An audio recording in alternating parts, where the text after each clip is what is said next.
আসসালামু আলাইকুম। এখন দেখবেন সংবাদ শিরোনাম। ইনকিলাব মঞ্চের ওসমান হাদি হত্যা মামলার আসামি ফয়সাল ও আলমগীর ভারতে গ্রেফতার, বার্তা সংস্থা এএনআই এর তথ্য।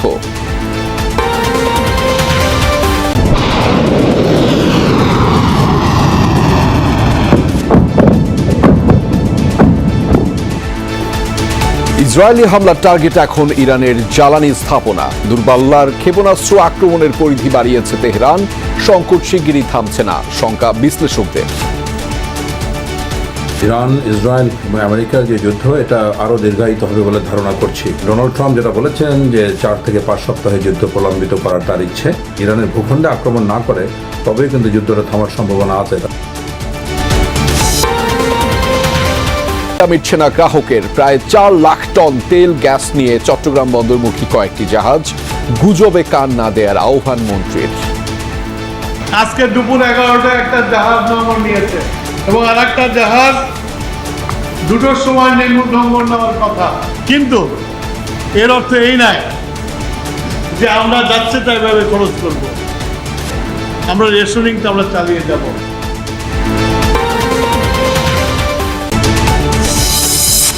খানিক বাদে টি-20 বিশ্বকাপ ফাইনালে ভারতের মুখোমুখি হবে নিউজিল্যান্ড। আহমেদাবাদে স্বাগতিক ভক্তদের স্তব্ধ করে দিতে চায় ব্ল্যাক ক্যাপরা।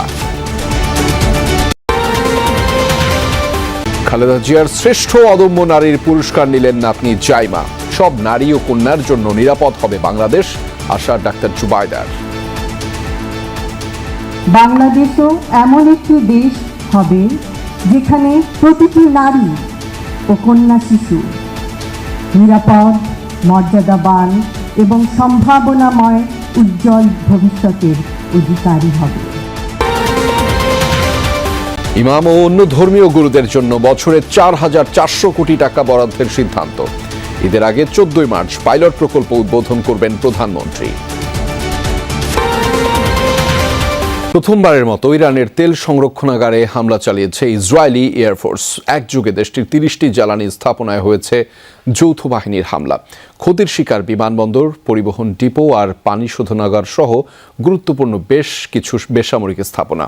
এমন পরিস্থিতিতে মার্কিন প্রেসিডেন্ট ট্রাম্পের হুঁশিয়ারি, ইরানের সেনাবাহিনী আর শীর্ষ নেতাদের সম্পূর্ণ নির্মূল না করা অবধি বন্ধ হবে না যৌথ বাহিনীর অভিযান। খামেনির সকল উত্তরসূরিকে হত্যার হুমকি দিয়েছে ইসরায়েল। ইরানের রাজধানী তেহরানের ব্যস্ত সড়কের পাশ দিয়ে যেন বয়ে চলেছে আগুনের নদী। ইসরায়েলি হামলায় ক্ষতিগ্রস্ত তেলের ডিপো থেকে জ্বালানি তেল ড্রেনেজ সিস্টেমে পড়ে আগুন ধরে যায়। ভয়াবহ এ দৃশ্য দেখে আতঙ্কিত এলাকাবাসী। মধ্যপ্রাচ্যে মোতায়েনকৃত বিভিন্ন মার্কিন ঘাঁটি আর বিমানবাহী রণতরী থেকে যৌথ বাহিনীর হামলা অব্যাহত ইরান জুড়ে। এরই মধ্যে দেশটির অর্থনীতির মেরুদণ্ড জ্বালানি শিল্পকে ধ্বংসে উঠে পড়ে লেগেছে তারা। প্রথমবারের মতো বেশ কয়েকটি ফুয়েল স্টোরেজে বিমান হামলা চালিয়েছে তেল আবিব। ক্ষতির শিকার কমপক্ষে 30টি জ্বালানি স্থাপনা। সেখান থেকে নির্গত বিষাক্ত ধোঁয়া ছড়িয়ে পড়েছে আশপাশের বিশাল এলাকায়।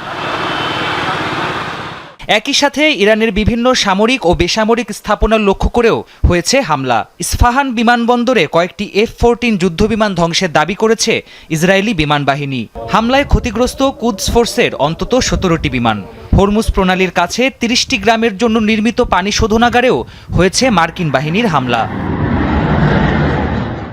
এদিকে এয়ারফোর্স ওয়ানে সাংবাদিকদের প্রশ্নের জবাবে মার্কিন প্রেসিডেন্ট ডোনাল্ড ট্রাম্প বলেন, ইরানের সেনাবাহিনী আর শীর্ষ নেতাদের পুরোপুরি নির্মূল না করে শান্ত হবেন না তিনি। অপরদিকে ইসরায়েলি সেনাবাহিনীর হুমকি, ইরানের সর্বোচ্চ নেতার সকল উত্তরসূরিকে হত্যা করবে আইডিএফ। তাদের হামলা দিন দিন কমে আসছে, ড্রোন পাঠানোর সংখ্যাও কমেছে। মূল কথা, তাদের ধ্বংস করা হচ্ছে। এক সময় হয়তো আত্মসমর্পণ করার মতো কেউ থাকবে না তাদের। ইরানের রেড ক্রিসেন্ট সোসাইটির তথ্য বলছে, 9 দিনের বিরামহীন যুদ্ধে দেশটির প্রায় 10,000 বেসামরিক স্থাপনায় হামলা চালিয়েছে যুক্তরাষ্ট্র ও ইসরায়েল। মার্কিন ও ইসরায়েলি যৌথ অভিযানের জবাব দিতে দূরপাল্লার মিসাইল হামলার পরিধি বাড়িয়েছে ইরান। ইসরায়েলের বিভিন্ন শহর লক্ষ্য করে ছুটতে শুরু করেছে মুহুর্মুহু মিসাইল। কুয়েতে বিমানবন্দর সহ একাধিক স্থাপনায় আঘাত এনেছে ইরানি ড্রোন। পাওয়া গেছে দুজনের প্রাণহানির খবর। সৌদি আরব, বাহরাইন, কাতার, কুয়েত ও সংযুক্ত আরব আমিরাতেও হামলা চালিয়েছে আইআরজিসি। যৌথ আগ্রাসনের কাছে মাথা নত না করবে না তেহরান, এমনটা হুঁশিয়ারি দিয়েছেন প্রেসিডেন্ট পেজেশকিয়ান। ছোড়া হচ্ছে একের পর এক ফাত্তাহ ও ইমাদ মিসাইল।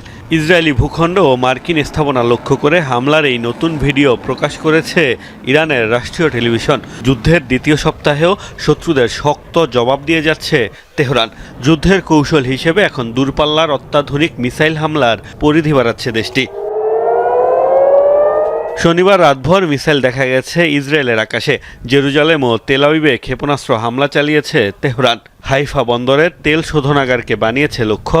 রোববার অব্যাহত ইরানের পাল্টা জবাব।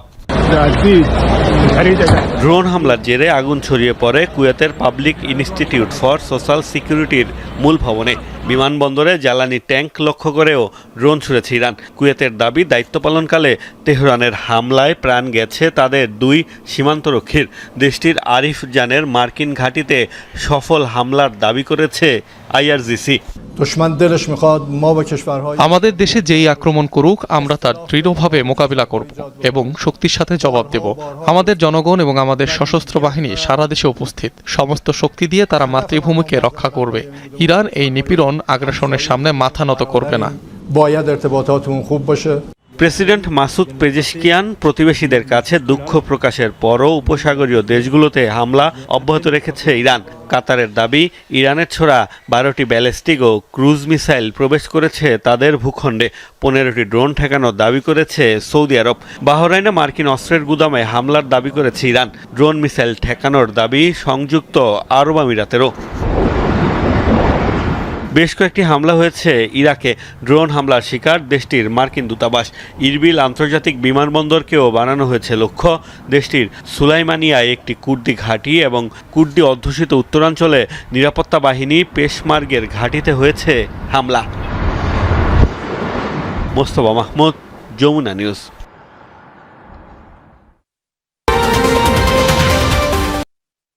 ইরানের মুহুর্মুহু ড্রোন হামলার জেরে তেল উত্তোলন কমানোর ঘোষণা দিয়েছে কুয়েতের জাতীয় তেল কোম্পানি। সংশ্লিষ্ট কর্তৃপক্ষের দাবি, ইরানের ড্রোন হামলায় ক্ষয়ক্ষতি কমাতেই এই সতর্কতামূলক ব্যবস্থা নেওয়া হয়েছে। যৌথ বাহিনীর হামলার জবাবে সৌদি আরব, কাতার ও কুয়েতের মতো দেশগুলোতে ব্যাপক হারে ড্রোন ও মিসাইল হামলা চালাচ্ছে ইরান। এতে বিভিন্ন মার্কিন ঘাঁটির পাশাপাশি জ্বালানি ডিপো সহ বিভিন্ন বেসামরিক স্থাপনাকে টার্গেট করছে তেহরান। রোববারও দেশটির নিরাপত্তা বাহিনীর 2 জন সদস্য নিহত হয়েছে। আকাশ প্রতিরক্ষা ব্যবস্থা জোরদারের মাধ্যমে হামলা প্রতিহতের দাবি করেছে কুয়েতের সামরিক বাহিনী। সহসা থামছে না ইরান ইসরায়েল যুক্তরাষ্ট্র যুদ্ধ, এমনটা ধারণা ভূরাজনৈতিক বিশ্লেষকদের। দুপক্ষের কঠোর অবস্থানের কারণে মধ্যপ্রাচ্যের ডজন খানেক দেশে ছড়িয়েছে সংঘাতের রেশ, যা বিশ্ববাসীকে আরও ভোগাবে শঙ্কা তাদের। যুদ্ধ মাসখানেক স্থায়ী হলে শুধু জ্বালানি বাবদ বাংলাদেশকে গুনতে হবে অতিরিক্ত $1 বিলিয়ন বা 12,230 কোটি টাকা। পাশাপাশি বৈশ্বিক কূটনীতিতেও আসতে পারে বদল।